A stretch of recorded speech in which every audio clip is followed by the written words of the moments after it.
Hello gaming, my name is Nichoals, and today I'm going to be reviewing a self-described sci-fi point-and-click thriller that I've been looking forward to for some time. Gods Will Be Watching.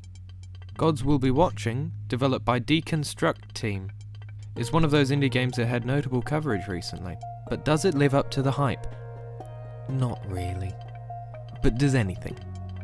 First off, pixel graphics. Are they blatantly overused in the medium as of late? Yes. Are they used for any particular reason or to any great effect in this game? Not that I can see. But I've got to hand it to them, it does look good. One character has a glowing eyepiece that leaves a little trail as he moves, it just looks gorgeous. And the ability to make death and wounds look as gruesome as this with bloody squares is admirable. The sound design really helps with this as well. The echoed scrape and crack of a torn tooth still makes my blood curdle just thinking about it.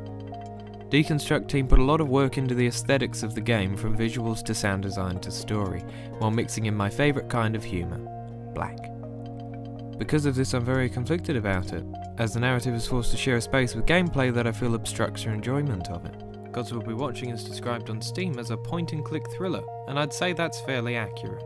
You point at things, you click things, they've got all their bases covered. The thriller part comes from the brutal scenario in which these characters find themselves, with death imminent and looming. A turn-based structure is used as well, and what can be described as a resource management system is used as the dominant game mechanic, where you have to balance, say, the well-being of hostages against the boldness of security forces, or the health of your comrades against secret information. The game sets itself up and markets itself to be about making hard choices, but that's where it starts to fall apart. To make hard choices, I need to feel like my choices have weight. It's alright to make me feel terrible about it, it's alright to make it hard, it's alright to have me fail, but what's not alright is to have me feel like I didn't have a choice in the matter. There is far too much random chance in this game, and it detracts from the meaningfulness of your choices. In one of the earlier parts of the game you find yourself being tortured. If you confess and give them your information, they'll have no further use for you and kill you, and if you refuse to cooperate at all, they'll just beat you to death. Your only hope is to stall for time until you can be rescued. In some cases that means lying, which is determined by random chance. You can increase your probability of success, but that takes time and turns, of which you're seen to be uncooperative and beaten. Little R&D for spice, hey? Not when the odds are stacked wildly against you. Stress and pressure are initially engaging, but soon turn into frustration. You'll have turned from come on to come on after a first couple of tries. At one point he pulls out a bloody gun and you have a 1 in 7 chance of carking it and having to start the entire level over again. And that brings me to another point. The levels are frustratingly long and the game goes noticeably slowly. Good as the writing is, there is not enough variance of it to stop me from impatiently clicking through it after failing my last dice roll. And if it's not random chance, it's visual cues that are in no way clear enough to be a reliable method of gameplay. It feels like I'm playing a Sierra game again. Sierra! How the hell was I supposed to know that?